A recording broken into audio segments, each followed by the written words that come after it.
not only create our best selves, but also to do the work of creating a beloved community.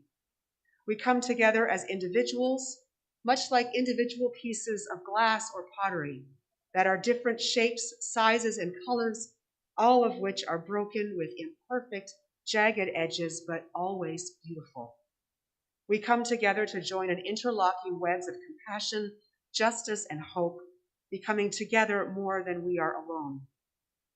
In our liberal religious tradition, with its deep commitment to pluralism and diversity, our pieces may not always fit neatly together, but it is within this sanctuary, guided by our principles, that we gather together to create a beautiful mosaic.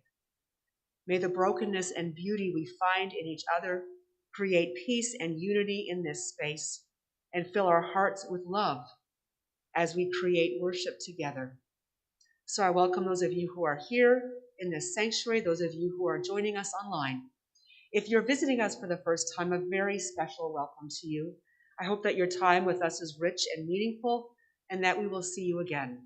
If you are visiting online, you're welcome to let us know that you're here so we can also welcome you personally. Just send an email to welcome@firstunitarianchurchalton.org, right? Church, okay. Anyways, we would love to hear from you. Joy will offer us the prelude this morning.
Thank you, Joy. The symbol of Unitarian Universalism is the flaming chalice, and we light the chalice whenever we meet to symbolize that we are entering sacred space and preparing our hearts and minds for the blessing of beloved community that happens whenever we gather. Please join me with our chalice lighting words.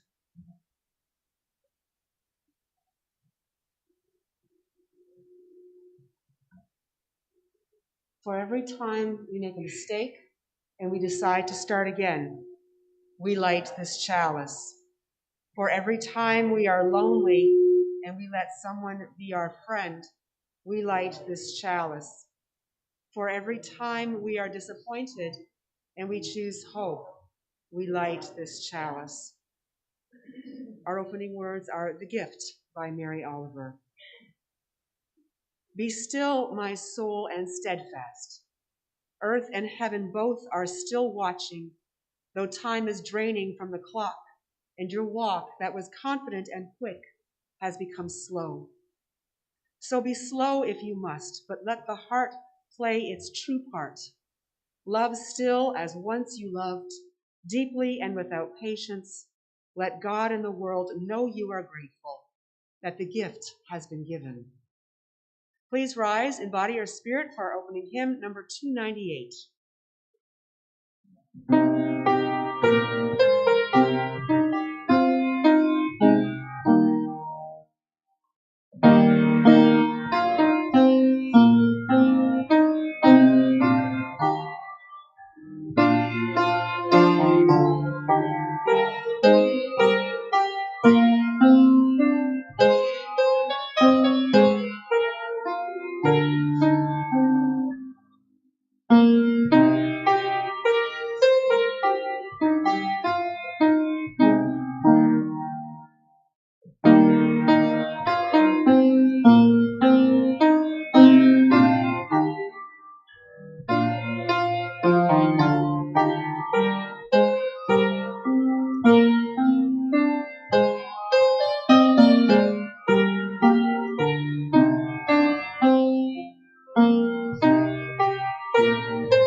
you. Please be seated. Our story this morning, in honor of Martin Luther King Day, which is tomorrow, is called Belle, the Last Mule at G's Band. And I know there's no kids here today, but it's a beautiful story, and I use it in the sermon, so I have to read it to you anyways. All right. All right. Alex sat on a bench outside the store. He wanted to go and play, but his mother had told him to wait for her, and there was nothing to do on the porch but watch an old mule eating in the garden across the street. It was so still that Alex could hear the mule munching on a row of bright collard greens. He watched as the mule's big fuzzy ears twitched away a pesky fly. An old woman walked slowly up the wooden steps to the store and sat down on the bench next to Alex. She fanned herself with a folded newspaper, and he looked at her out of the corner of his eye. She was watching the mule too. The old woman chuckled.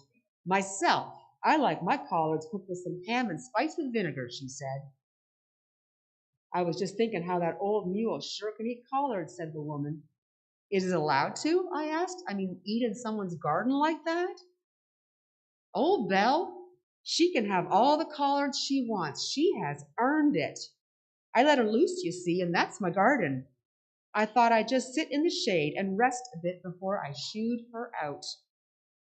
"But, ma'am, why do you let her eat collard greens like that?" "My name's Miss Petway, son," she said. "What's yours?" "I'm Alex." "Well, Alex, there's enough greens in my garden for both of us. And Belle's a very special mule. She's a hero here in G's Bend, and I like to show her some respect." "What's so special about her?" said Alex. "Now that's a long story, but if you have some time to sit," she patted the bench. Alex hesitated. He wondered if she was just a crazy old lady, but there was nothing else to do. "G's Bend has always been poor," she began. "There's not much here but farmland. We always needed mules to help us work the land. Not many of us could afford a car." "Well, how did you get anywhere?" asked Alex. "Well, that's it. That's just it. Benders. That's what we call ourselves here. We Benders use mules to haul just about everything. Belle's been with us for many years. She was here the day Dr. Martin Luther King Jr. came to speak to us, way back in 1965. "I know about Dr. Martin Luther King from school. Did you get to meet him?" Alex asked. "I sure did. That night there was a terrible storm. Lots of people thought he wouldn't make it to see us, and I waited not far from here with Belle. It was past midnight when Dr. King finally arrived, but he still spoke to us and nearly took the roof off Pleasant Grove Baptist Church with his wonderful words." "What did he say?" asked Alex. "Well, in those days we had a ferry to cross the river into Camden, where there were jobs and stores. Dr. King told us to take the ferry to Camden and register to vote. 'Cross the river for freedom,' he called out. Even though we were dirt poor farmers, descendants of slaves, with only mules to carry our loads, he said, 'I come over here to G's Bend to tell you, you are somebody.' He told us we had a right to vote. You understand, Alex, back then no black person from Wilcox County had ever dared to vote." "Were you scared?" asked Alex. "I don't think we were scared. Not after Dr. King spoke to us. We felt strong, just like our mules. And we did just what he told us to do. So many wanted to register that we almost swamped that little ferry. Some vendors went on to march with Dr. King in Selma, in Montgomery, in Birmingham, and in the march to Washington. Vendors are loyal like mules, too," Ms. Petway added. "We read about those marches in school," said Alex. "Mm-hmm," she said, "but we must have scared the white folks in Camden, because the next thing we knew, they shut down the ferry." The white sheriff was a big bully who wanted to keep us in our place. He told reporters, we didn't close the ferry because they were black. We crossed it because they forgot they were black. So when it came time to vote, we had no way to cross the river, but we wouldn't be stopped. Benders like old Bell here, not fancy, but strong and steady and stubborn. We filled our few cars with as many people as could fit, and then our mules carried wagon loads of people around the river. It took all day to vote. It took half a day to get there, but it was worth it. We sang and clapped all the way into town. Folks in Camden sure were surprised. You showed them, Alex said. Is that why Bell is your hero? Oh, there's more to it. A lot of people here lost their jobs in Camden because they voted. Things got bad. With no jobs, we had no money for food. So some of us joined the Freedom Quilting Bee in Alberta, and eventually we started our own, called ourselves G's Bend Quilters. You see, the women of G's Bend made beautiful quilts, some of the most beautiful in the world, and soon they were being sold all over the United States. We became famous. That's why I'm here. My mother came to shop for a quilt today, Alex explained. That's a happy ending, isn't it? But that's not the end of the story for Belle, said Ms. Petway. Do you remember learning in school what happened on the 4th of April in 1968? That's when Dr. King got shot, isn't it? Alex said, and for the first time he felt the sadness himself. Yes, everyone in G's Bend was grieved. Ms. Petway took a deep breath and looked out at the trees. A slight breeze seemed to shuffle the leaves. We got a phone call asking if our mules could pull Dr. King's coffin through the streets of Atlanta during the funeral parade. They wanted to use our mules, not fancy draft horses. Mules take their time, they work hard, and they never back down. Mules aren't pretty, but they are somebody. It meant so much to us that Benders could honor the memory of Dr. King. Belle and another mule named Ada were loaded onto a truck to begin their journey to Atlanta, and as usual, it wasn't going to be easy. State policemen stopped the truck and asked the drivers to show them a permit for hauling livestock across state lines. They threatened to arrest the drivers when they didn't have the papers, told them they'd have to turn back. We got the word to Dr. King's headquarters in Atlanta about what had happened, and they called the state police and the governors of Alabama and Georgia. They told them it would look shameful on TV and in the news all over the nation if they refused to let our mules pull the funeral train.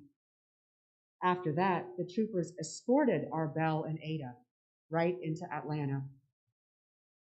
Belle pulled Dr. Martin Luther King's coffin? Alex asked. Yes, sir. Belle and Ada bravely pulled that wagon 3.5 miles through streets that were full of grieving, weeping people. As they passed, people reached out and touched the mules in the casket. Imagine the thousands of arms and hands reaching out to them. But they kept moving, slow and steady. They didn't get scared or back down. They just kept going. The funeral was televised around the world. 60,000 people gathered around Ebenezer Baptist Church, and tens of thousands more lined the streets. We were very proud, and that's why we love our last mule here at G's Bend, and why I let Belle eat all the collard greens she wants. Alex and Ms. Petway turned to look at old Belle, who stopped her munching and looked up at them. Yep, she's had her fill, Ms. Petway said. Want to go meet her? Yes, ma'am. Alex skipped down the steps and over to Belle, who let him scratch her fuzzy ears. Now you know what Dr. King meant to us when he told us that even though we led simple, hard lives, we were still somebody. And even an old mule can be a hero, added Alex. Miss Petway smiled and walked away, leaving Belle behind her. And that's the end of our story.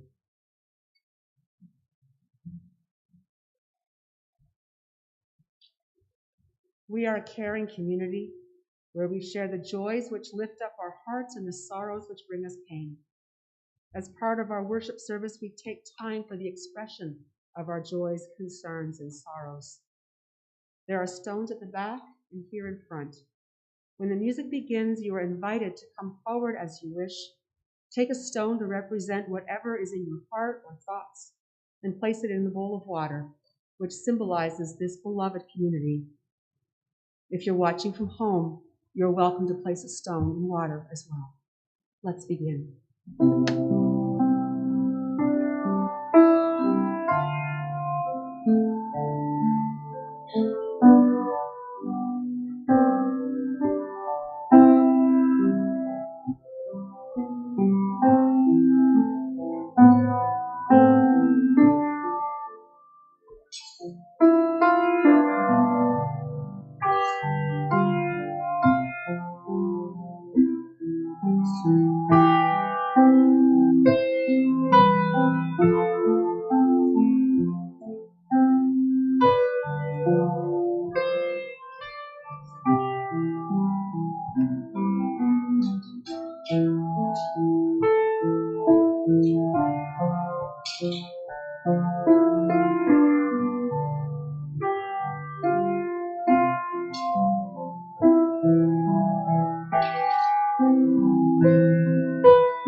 May the joys and sorrows represented by these stones be held in the crucible of this beloved community.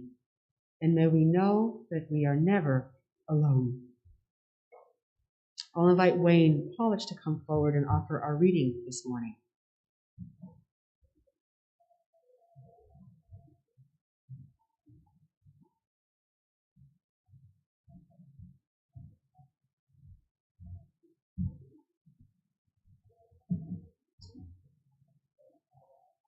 Thanks for the invitation. This reading includes some excerpts from Martin Luther King's sermon, The Drum Major Instinct, and this was delivered February the 4th, 1968 in Atlanta, Georgia. There is a deep down within all of us, a drum major instinct, a desire to be out front, a desire to lead the parade, a desire to be first, and it sometimes runs the whole gamut of life. We begin early to ask life to put us first. Our first cry as a baby was a bid for attention. Children ask life to grant them first place. They have innately the drum major instinct. In adult life, we still have it, and we really never get rid of it. The drum major instinct can lead to exclusivism in one's thinking and can lead one to feel that because we have some training, we are better than that person who doesn't have it.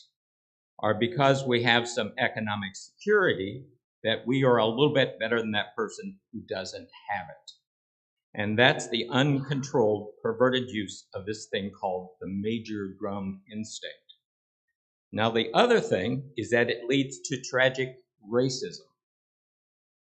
You know that a lot of the race problem grows out of the major drum instinct. Not only does this thing go into the racial struggle, it goes into the struggle between nations. The nations of the world are engaged in a bitter, colossal contest for supremacy. But this is why we are drifting. I must be first. I must be supreme. Our nation must rule the world.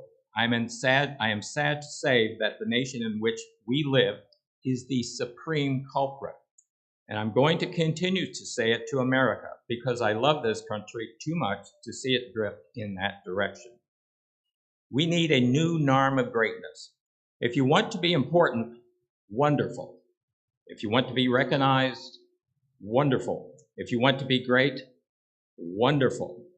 But recognize that the one who is greatest among you shall be your servant. That's a new definition of greatness. Everybody can be great because everybody can serve. You don't have to go to college, get a college degree to serve. You don't have to make your subject and your verb agree to serve. You don't have to know about Plato or Aristotle to serve. You don't have to know Einstein's theory of relativity to serve. You don't have to know the second law of thermodynamics and physics to serve. You only need a heart full of grace, a soul generated by love, and you can be that servant. Every now and then, I guess we all think realistically about that day when we will be victimized with what is life's final common denominator. That something is what we call death. We all think about it, and every now and then I think about my own death. If any of you are around when I have to meet my day, I don't want a long funeral. If you get somebody to deliver the eulogy, tell them not to talk too long. Tell them not to mention that I have a Nobel Peace Prize. Tell them not to mention that I have 300 or 400 awards. Tell them not to mention where I went to school. I'd like somebody to mention that day that Martin Luther King Jr. tried to give his life serving others. I'd like for somebody to say that day that Martin Luther King tried to love somebody. I want you to say that day that I tried to be right on the war question. I want you to be able to say on that day, I tried to feed the hungry. And I want you to be able to say that day that I did in my life my best to clothe those who were naked. I want you to say on that day, I did in my lifetime attempts to visit those who were in prison. I want you to say that I tried to love and serve humanity. Yes, if you want to say that I was a drum major, say that I was a drum major for justice. Say that I was a drum major for peace. Say I was a drum major for righteousness. And all of that, other shallow things will not matter. I just want to have a committed life behind me. And that's all I want to say today.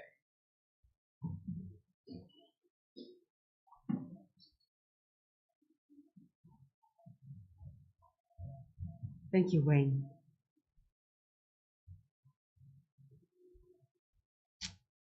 So our next hymn, I didn't write down in my notes, so you must know what the next hymn is. 199, Precious Lord, Take My Hand. As we know, this was a very, very common song that was sung at civil rights rallies and civil rights worship services. One of Martin Luther King's favorite hymns. Please rise, bow your spirit.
These are some of the ways that Ms. Petway describes mules in our wisdom story this morning.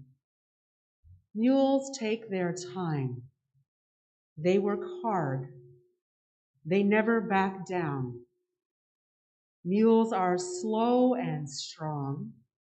Mules are steady, and mules are stubborn. And most of us would have to take her word for it, because how many of us have ever known a mule? Maybe in cowboy and pioneer movies, as humble, characterless beasts pulling wagons across endless frontiers or dragging a plow through unforgiving prairie sod. Mules are often used as a caricature of hard times and poverty and struggle. Did you know that mules aren't a species? They are a result of breeding a male horse and a female donkey. And because this creates an odd number of chromosomes, they cannot reproduce. You know you needed to come to church on Sunday morning to learn that, right? But mules do have a unique way of being that is endearing and useful. Mules are said to be more patient. They're long-lived and hardier than horses. They are less stubborn and more intelligent than donkeys. They are steady animals made for service. They carry the drum major beat of service. And that is how the mules at Gee's Bend made their way up and down the river, taking the benders to the polls. And that's what made them aptly suited to drawing the simple wagon that carried Martin Luther King's coffin through the throng of thousands, all pressing in, all wanting a simple touch to connect to the man who had told them over and over again that they were somebody. So thank goodness for the mules. Can you imagine how carefully Martin Luther King's funeral had to be planned out? After he was killed, riots were ripping apart many cities, with sorrow fanning into rage and literally into flame. They knew there would be massive crowds in Atlanta, with every major TV work there, with cameras running, with attention and anger about his death, with so much of his vision of beloved community undone. One misstep could turn the crowd. So they had to plan very carefully for the container that they would create to hold the pain, to soothe the heartbreak, to offer an authentic, grace-filled way of shaping and directing the pain, anger, rage, and sorrow towards hope. They had to create a container to honor the power of the man who had died, but not to contain that power within him. Because if it rested only in Martin Luther King, then his dead body meant there was no hope. They had to find hope. They had to claim grace. And the mules were part of how they created that container, because mules are a symbol of humbleness, perseverance, and service. King would always say that his power rested not in his vision, not in his presence, but in the fact that he knew how to connect people to their own power. And as you hitch a mule to a wagon, he hitched the people to a vision and said, all right, people, start pulling. I want you to go slow. I want you to go steady. I want you to be stubborn. I want you to know that you are strong.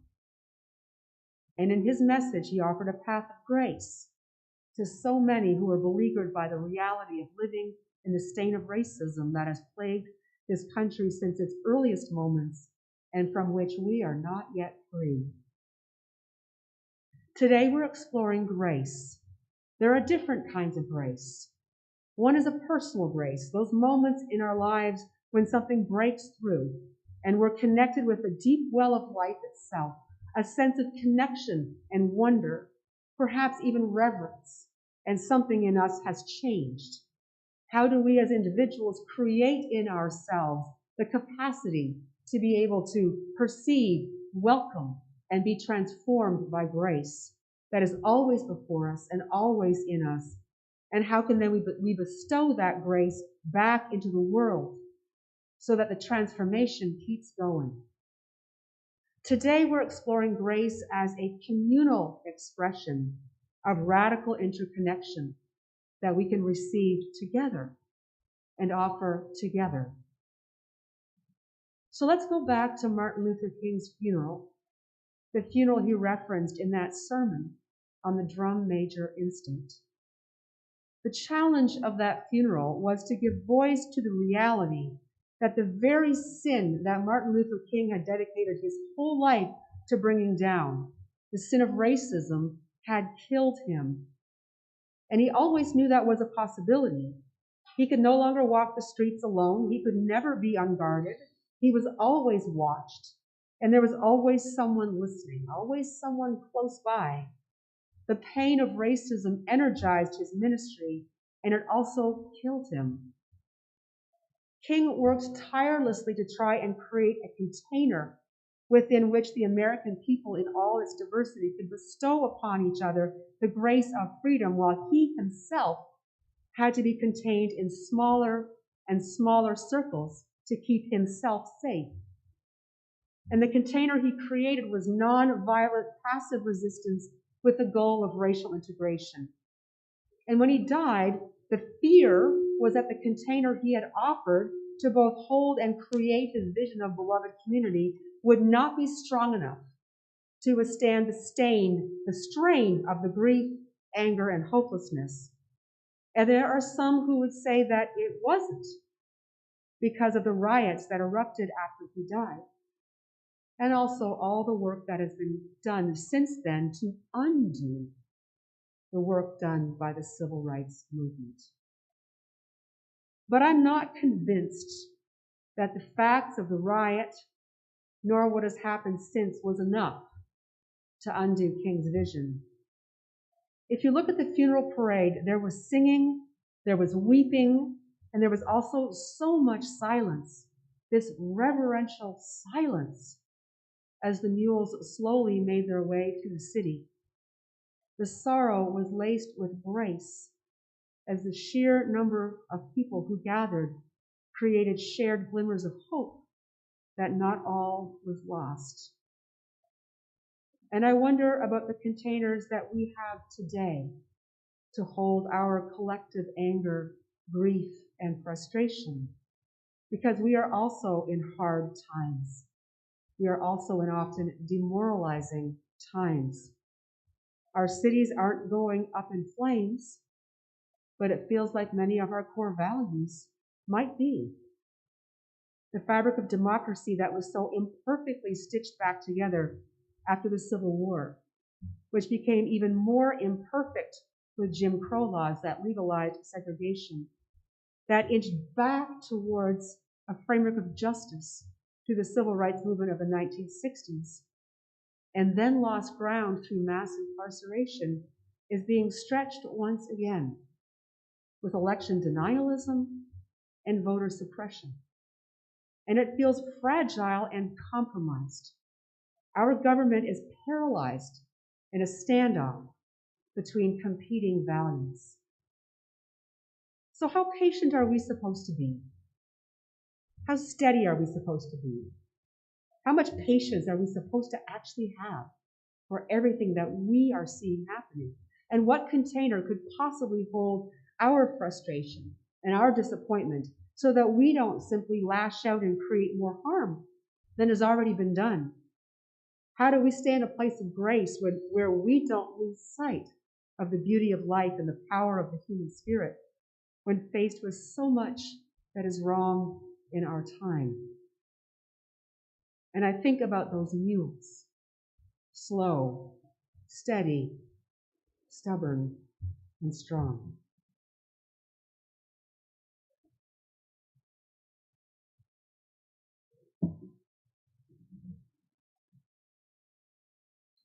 It's probably an understatement to say that we are not a very patient society.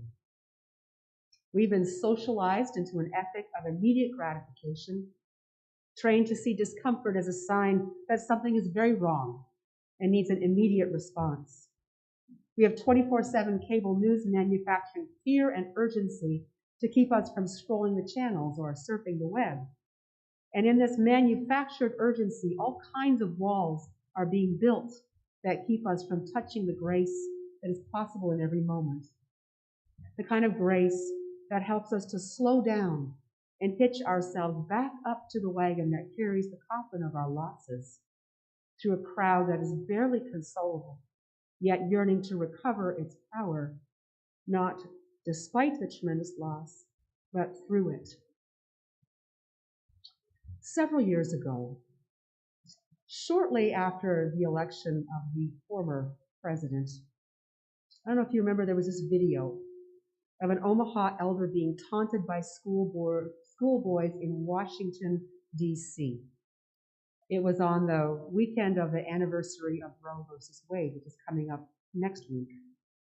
And two major events were scheduled for the Capitol that weekend: the Indigenous Peoples March and the March for Life. And the young men that surrounded Elder Nathan Phillips were from a Catholic boys' school in Kentucky that bused the kids to the March for Life. And it's these young men who surrounded the drummers, and one young man with a mocking smile on his face stepped right in front of the elder to stop him from walking further. And what did Elder Phillips do? He raised his drum so that it was right next to that young man's face. And he kept beating the drum and singing, looking into that young man's eyes.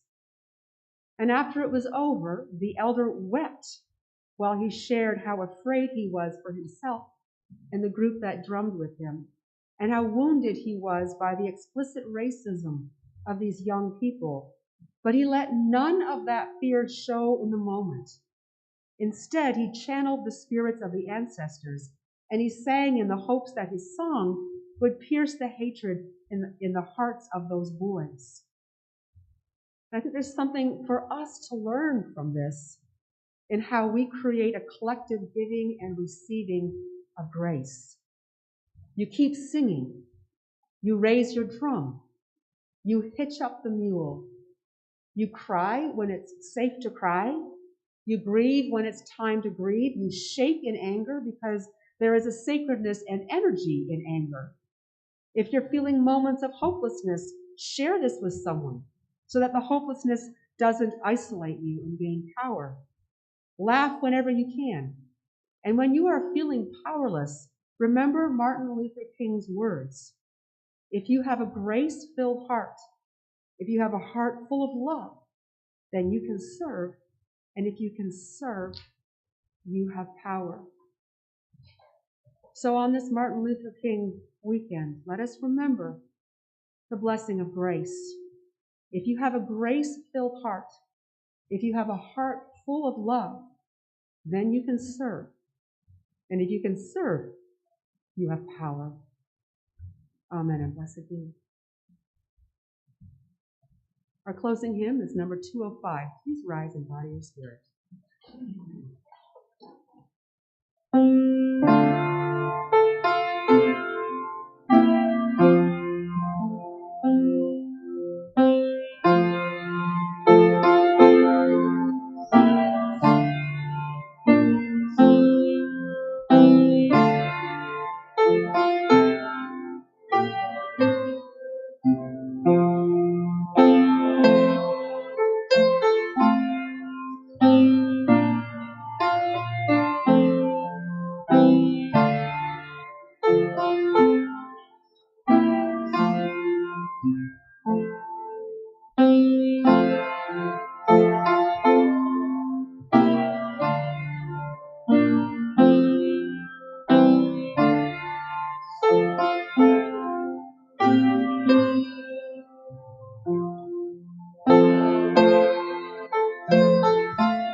Every week, we take an offering to support the ministries of this beloved congregation.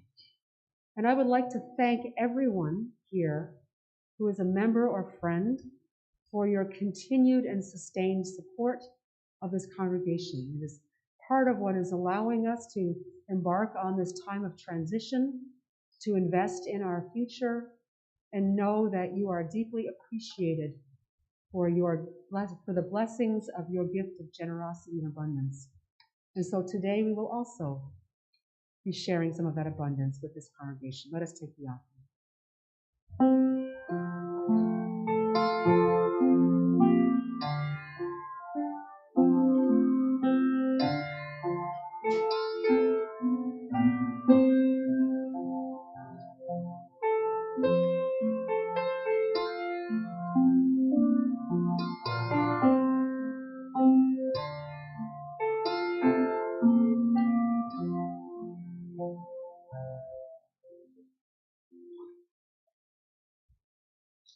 Let us bless this offering with a prayer.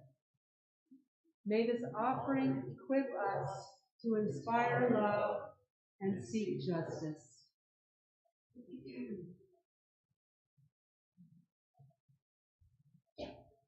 So we do have some announcements. You want to come up here? Do you have any announcements to share? I do. President of the board. Think about that for a second.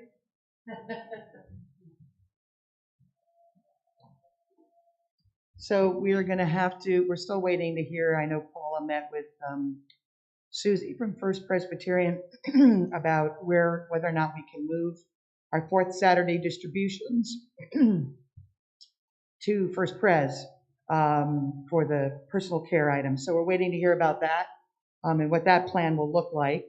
We had the insurance adjuster met with Cardinal Catastrophe, who's handling our repairs in the basement. They met on Friday morning, and they're both in alignment on what needs to be done. So now it's just more about getting the estimates, getting all the documentation, and God bless Nancy, who is peeling through our insurance policy to make sure we understand what our coverage is, and kind of go from there. So she's reading, give her some wine, because she's reading a 300-page document.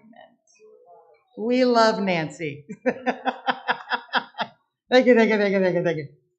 We have our mid-year meeting is coming up in February. You're going to be getting a survey before then, asking you about all the different options for where we might want to move to, if and when we can get the building sold. And so we want to explore what is acceptable and not acceptable for you. Not just an on-off switch. Yes, I like it. No, I don't. But would you be okay with different options? And so we'll be designing that survey and getting that out to you all pretty soon, so we have the results for you by our mid-year meeting. We also want you to keep in mind at our mid-year meeting, we'll start the discussion of those who are planning to stay on the board, and then those who are ready to roll off and move on to, and Mary's like sitting here going, yes.